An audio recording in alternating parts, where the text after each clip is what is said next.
So out at MWC 2022, Huawei has literally just launched this fresh new Windows 2-in-1 tablet cum laptop style thingy, the Huawei Matebook E. This 12.6-inch tab converts into a makeshift Windows laptop using a snazzy keyboard dock similar to Microsoft's Surface shenanigans, with full support for Huawei's M-Pencil stylus. And Huawei was kind enough to send me a Matebook E ahead of the official launch, so let's whip it on out of the box, take you on a full-on tour of the hardware and the software. And for more on the latest and greatest tech, please do poke, subscribe and ding that notifications bell. Cheers! So we've got the full kit here, the Matebook E, the keyboard dock and the stylus pen, and god damn I wish I had fingernails. Ah, triumphant! So in the box you've got the actual tablet itself, and you do actually get the Matebook E keyboard dock bundled with it as well. But because this is an early reviewed device, this just appears to be an empty box, and this has actually got the keyboard dock in it. There you go. So at least, unlike some rivals, you do actually get the keyboard with the tablet. Bloody hell, making a meal out of this like. However, I do believe you have to pay extra for the M-Pencil stylus if you want a bit of that action. And inside the actual tablet box, you get the Matebook. You've also got one beefy power adapter, a Type-C to Type-C USB cable, and that's basically it. Nice and simple. So let's check out the tab. So naturally, the main benefit of the Huawei Matebook E over traditional Windows laptops is the portable design. That screen is surrounded by incredibly skinny bezels, so very little in the way of bulk added there, and it's only 8mm thick as well. So just as slender as a lot of the more premium tablets out there from the likes of Samsung and Apple. The actual tablet bit of the Huawei Matebook E is 709 grams, definitely got a good heft to it, so you will start to feel it in your old biceps when you're clutching it for too long. But then if you also factor in the keyboard dock, this adds another 440 grams to the Matebook E setup. So good job, I'm a big strong boy then.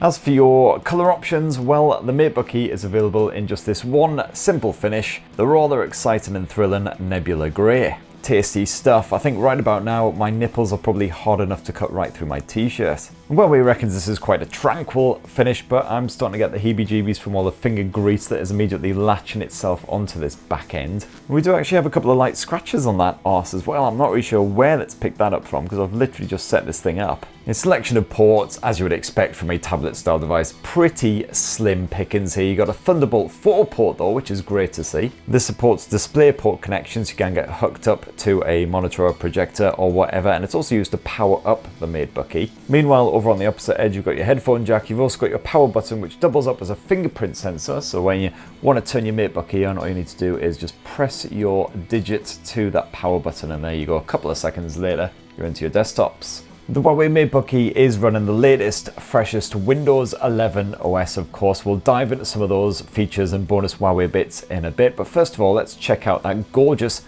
OLED screen. It's a 12.6-inch panel, so nice and spacious for getting your gaming on the go, kicking back with some Marvel action, maybe even doing some work. It's a 16:10 aspect ratio, so not particularly well suited to movies. Actually, you get some massive letterboxing with more cinematic fare, but still perfectly fine, and it is well suited to browsing the web, more creative tasks, things like that. 2560 by 1600 pixel resolution, that gives you 240 pixels per inch, so nice crisp visuals. And because it's an OLED panel, of course, naturally you get some nice poppy visuals. Those colors really shine. Nice sharp contrast as well, deep blacks. You got full HDR support, and also if you dive into the display settings, you'll find the adaptive color feature. This means that the color temperature can dynamically shift to match the ambient environment, so you get less blue light in the evenings, for instance. Your refresh rate does top off at 60 Hz though. There's no 90 or 120 Hz option, and no complaints with the brightness levels either. On the maximum brightness, this thing hits a peak of around 600 nits, and certainly outdoors visibility is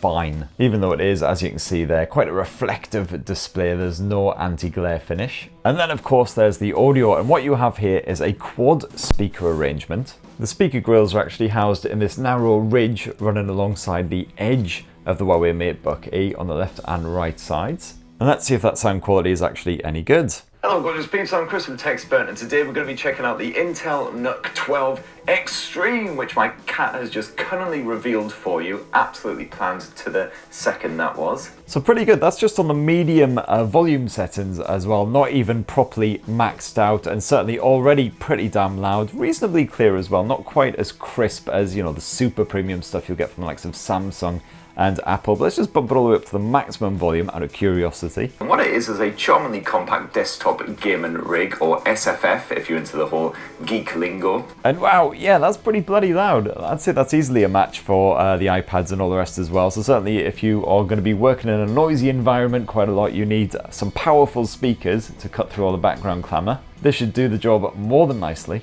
And of course, as I mentioned before, you've got that headphone jack on the side and full Bluetooth 5.1 support as well. So in its primary state, if you will, the Huawei Matebook E can be used just as your standard tablet. You can, browse the internet, do whatever you need. You can have a browse of some tech YouTube videos if you want to do a bit of that. Oh god, these look so much better than the shit that I churn out. And I've definitely found in my limited time with the Matebook E that it is comfortable to clutch as a tablet despite those really skinny bezels surrounding the screen, and thankfully finger and palm intrusion on the display doesn't really seem to be an issue. You've got some really smart touch recognition on here, so that palm flab is basically just disregarded. Now in tablet mode, the Huawei M-Pencil, stylus sold separately, is ideal for creative types if you want to sketch, scribble, take notes, whatever. This second gen stylus weighs naff all and supports the usual 4096 levels of pressure, and there's no noticeable latency whatsoever, so it's a very enjoyable experience.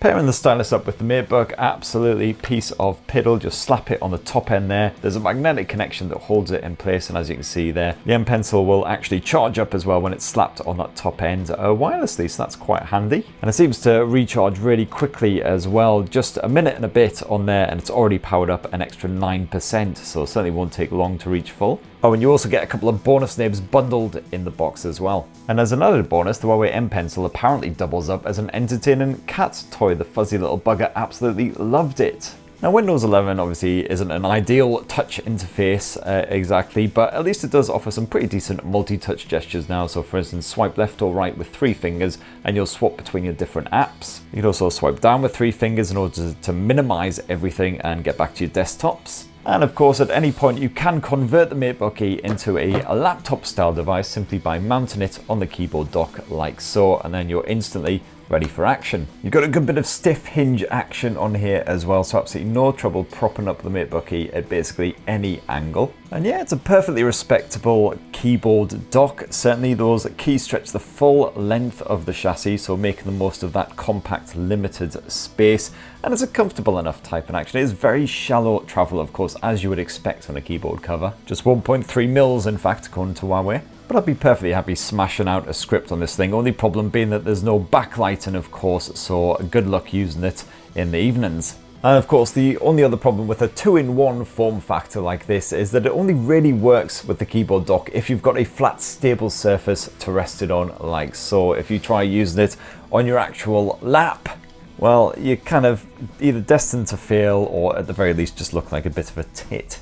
Now the Matebook E is one of the first Huawei devices to fit neatly into its fresh new super device ecosystem, which it announced out at MWC 2022 along with this tablet. And the whole point of this is it basically takes inter-device connectivity to a whole new level, which is great news if you're a Huawei fanboy or fangirl, fan person, and you have lots of Huawei gadgets lying about the place. Now, I won't go into any more detail on the whole Huawei super device shenanigans right here in this video because we've still got lots of ground to cover, but there's plenty more information to be found on Huawei's website. Now, if you're unfortunate enough to spend a good chunk of your adult existence on the likes of Zoom or, God forbid, Microsoft Teams, well, you've got an 8 megapixel front-facing camera just housed above the display here. And this certainly seems to capture a pretty crisp and detailed HD image of your mug, a little bit too much detail if you ask me. Possibly able to clearly pick up on the bags under your eyes if you've been doing all those late-night Fortnite sessions. And when that webcam is in use, you've got this big LED flashing on right here, so at least you're not